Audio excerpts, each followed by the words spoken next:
마른 땅을 적시는 단비 같은 방송 가무. 안녕하세요. 저는 알기 쉬운 성경교리의 목사 차주영입니다. 자, 우리 지난 시간에 이어서 계속해서 우리 23강 결혼과 가정제도에 대해서 살펴보도록 하겠습니다. 자, 이 시간에는 성경에서 제시하는 가정제도의 원칙들과 또 온전한 가정제도를 통해서 궁극적으로 우리 하나님께서 주시고자 하는 은총이 무엇인지를 함께 좀 살펴보고자 합니다. 지난 시간 말씀드린 것처럼 인류의 첫 번째 가정은 아담과 하와였습니다.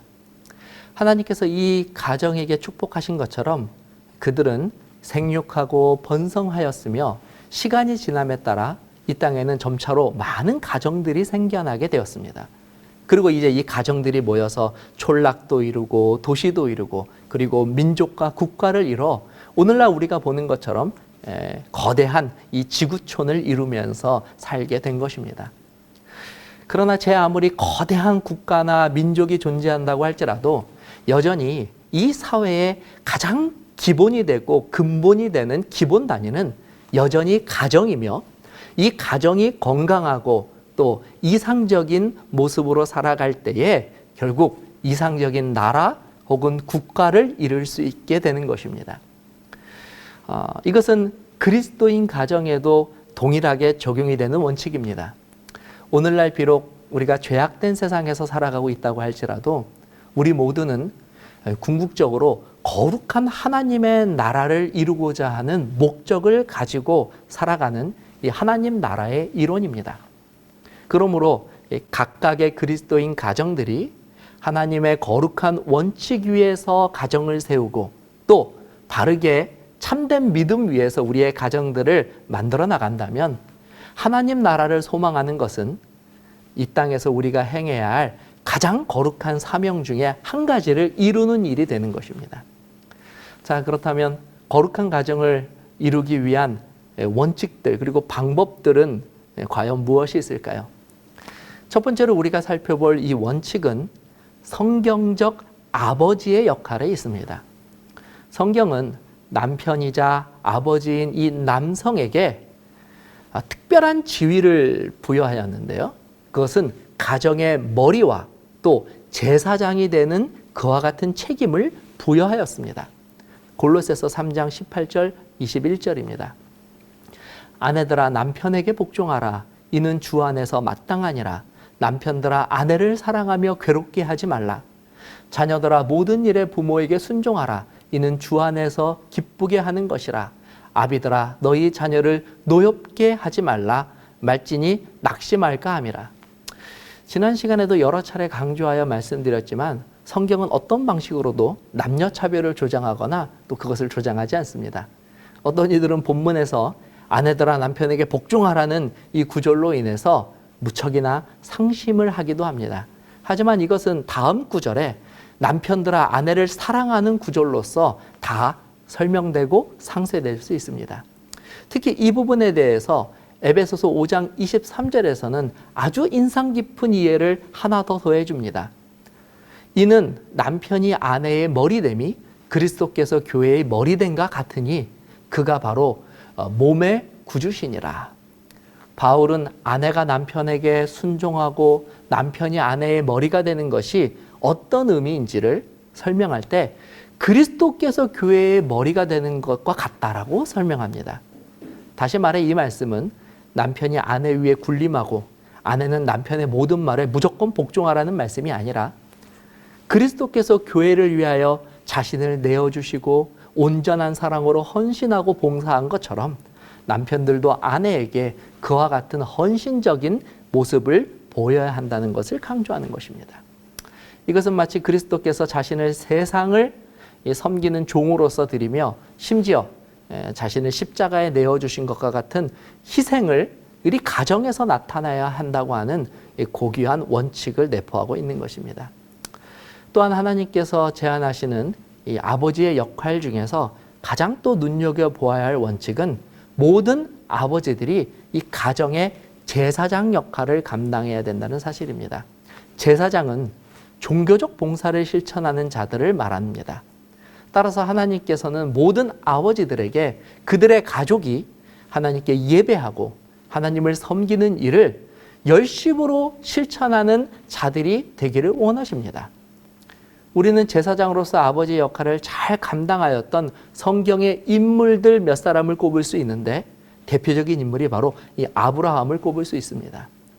아브라함은 하루가 시작될 때 자신의 가족들을 한 곳에 모으고 하루 동안 하나님의 도우심을 간구하였으며 저녁에는 역시 가족들을 불러 모아 그들의 마음을 하루 동안 베풀어 주신 하나님의 축복들을 떠올리게 하고 함께 하나님을 찬양하고 감사하는 일을 매일 실천하였던 인물입니다.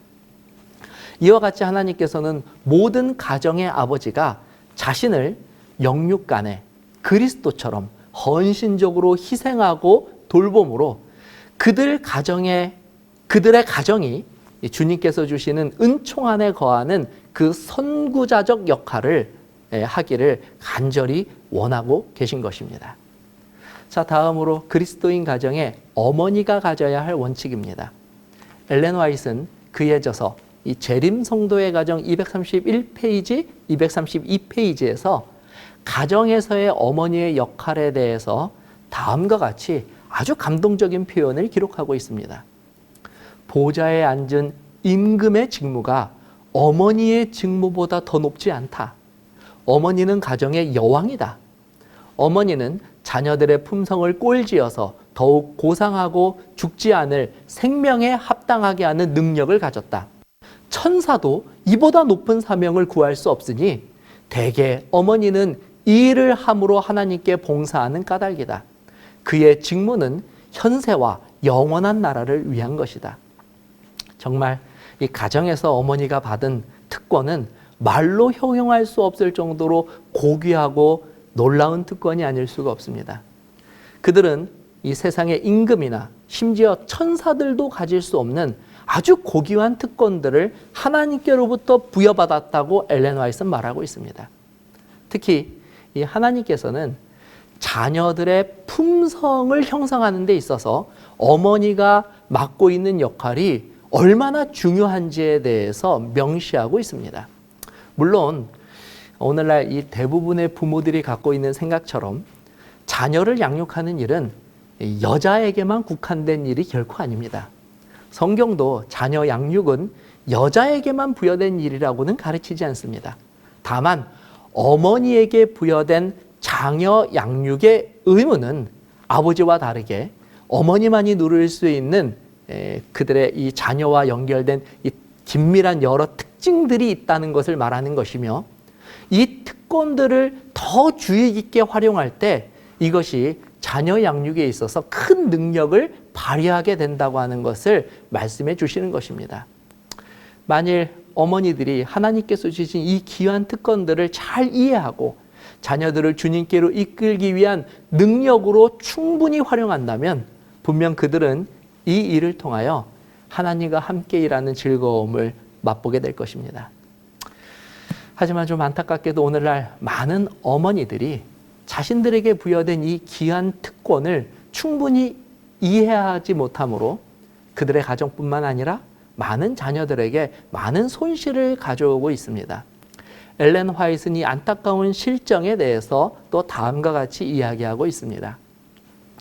어머니와 아내가 되는 것을 천직이요 매우 보람된 과업으로 여기는 일이 20세기에서는 믿어지지 않을 만큼 희귀하게 되었다. 어머니의 일은 노력의 낭비인가? 남에게 인정받지 못하는 일인가? 볼품없는 노력인가? 아니다.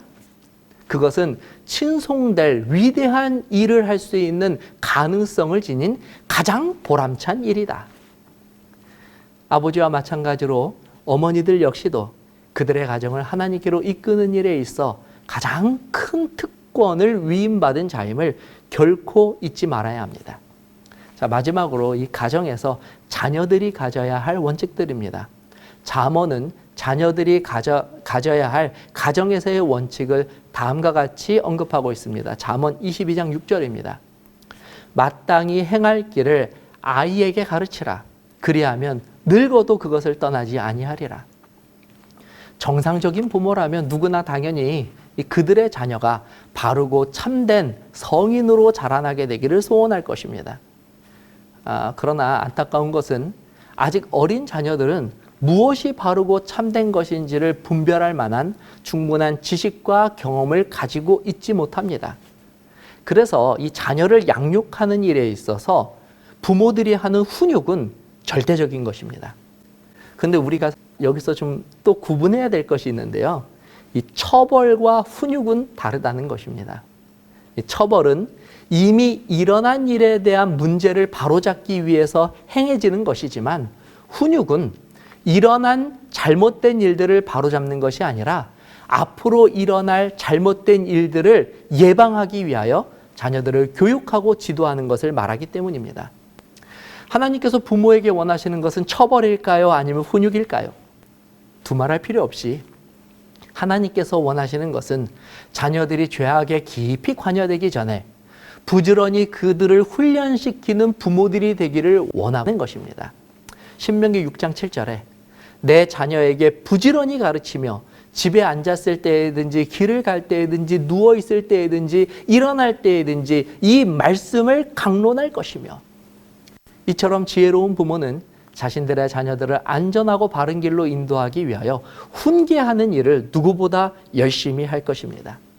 바로 여기서 이 자녀들이 부모에게 보여야 할 중요한 원칙이 또 있습니다. 그것이 바로 부모의 훈계를 즐겨 순종하는 마음을 갖는 것입니다. 에베소 6장 1절입니다. 자녀들아, 주 안에서 너희 부모에게 순종하라. 이것이 옳으니라.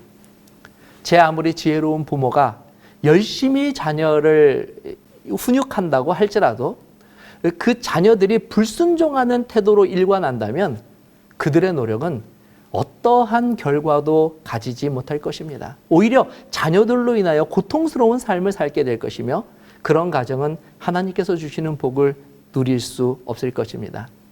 그러므로 자녀들은 그들의 부모가 사랑하는 모든 훈계에 귀를 기울이고 마땅히 모든 훈계에 순종하는 마음을 가져야 합니다.